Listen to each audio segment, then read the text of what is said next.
A few years ago, I met a man that changed my life. How? Well, I saved his. It wasn't noble or heroic or anything special, but it mattered.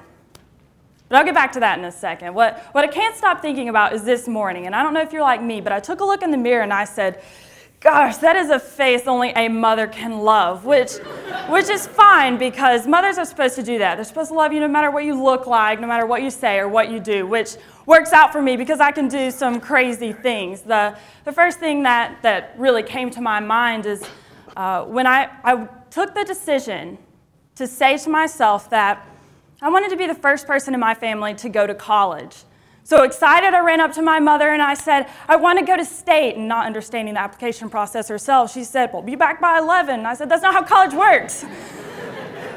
Another instance is when I wanted to celebrate the liberty and freedom of turning 18. And so I said, well, darn it, I want to get a tattoo. And it wasn't until I told them where I wanted to get a tattoo they started to doubt my sanity and began to gather the family and go back to the back pew in the Baptist church and then start making me make promises to cover up fully whenever out at the in-law beach trip. So aside from that, one of the things that I'm proud of that I did that's a little crazy is when I was about 6 years old, I realized that I was a little different in that, and I'm honest here, whenever I go to sleep, I can wake up and remember the dream from the night before.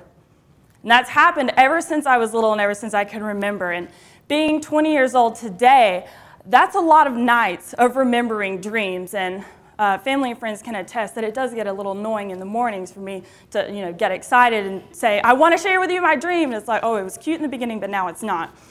So what I did is, little by little, I would kind of catalog the dreams and put them down on scrap pieces of paper or napkins, really whatever I can get my hand on, and then chronologically laid out in order from 6 years old up until right around 21, I began to realize that I can pinpoint the times in my life where I was happiest and when I was saddest based on the emotions I felt in my dream. For instance, I was happiest in my life when I was going to school or graduating, meeting a handsome guy, and those were depicted in my dreams as colorful and exciting and passionate. And alternatively, the saddest parts of my life, like the loss of a family member when money was tight or accidentally slipping and telling a handsome guy about my tattoo, I realized that in my dreams, those were black and white, and I was trapped or I was scared, and I became obsessed with the idea of dreams. So really, wherever I go, I'll ask people, what do you dream? And I'm not talking about the things that you dream about at night, but the substantial parts of your life that are foundational to you as a person in your success and ambitions. What do you dream?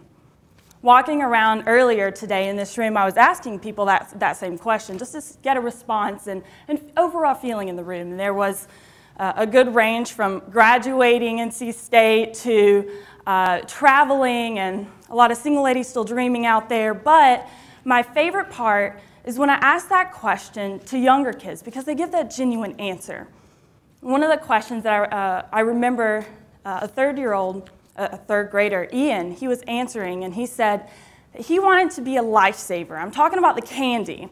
And he was so obsessed with being a piece of candy. But I told him, I said, Ian, you can be a lifesaver. And I think he was still trying to process what it meant to be something other than a large, sugary rush inside your body. But what I was trying to tell him is true for every person in this room, that you can save a life. I mentioned earlier that I'd saved a life. Looking back in my dreams and understanding where I was in high school, that was one of the darker, arid dreams that was depicted in my life, because in high school, you're taught to fit this mold, this image, to be something that society tells you to be. And for me, that was to be tall, to be pretty, to be smart, and yearn for the love of people other than your mothers, and it became overwhelming.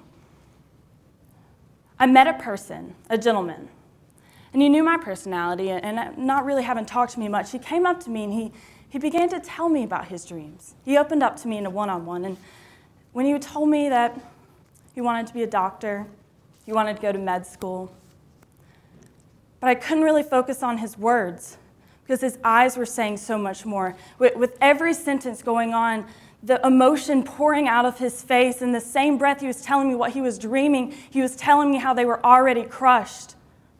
He couldn't be a doctor. In that moment, he came out to me, the first person. He came out to me as gay. And that the family that's supposed to love you no matter what you look like, what you say, or what you do, was not supportive of him. And that he had no other alternative than to end his life.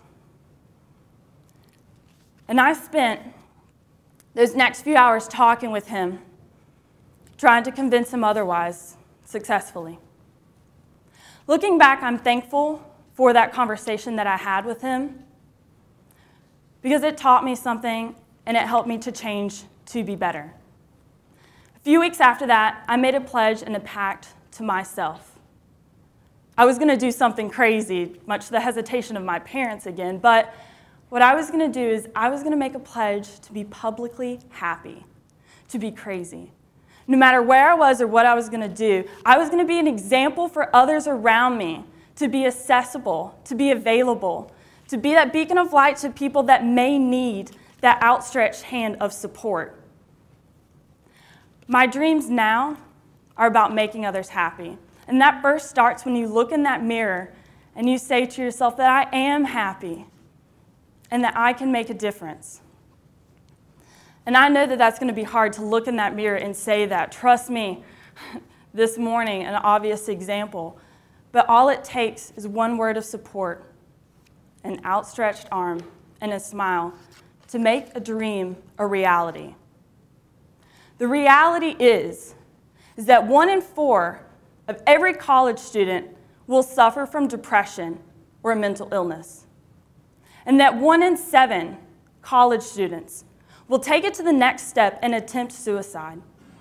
And that could be the person to your left, to your right in front of you, the person looking behind at you right now. And by the end of this speech, there will be one person in the United States who has successfully committed suicide. And the reality is that we don't like to talk about it. Your escape from the pressures of society can be to physically harm yourself. It can be to starve yourself, to lie, to shame or to bully others. Or, and this is where it gets better, your escape can be to laugh. It can be happy.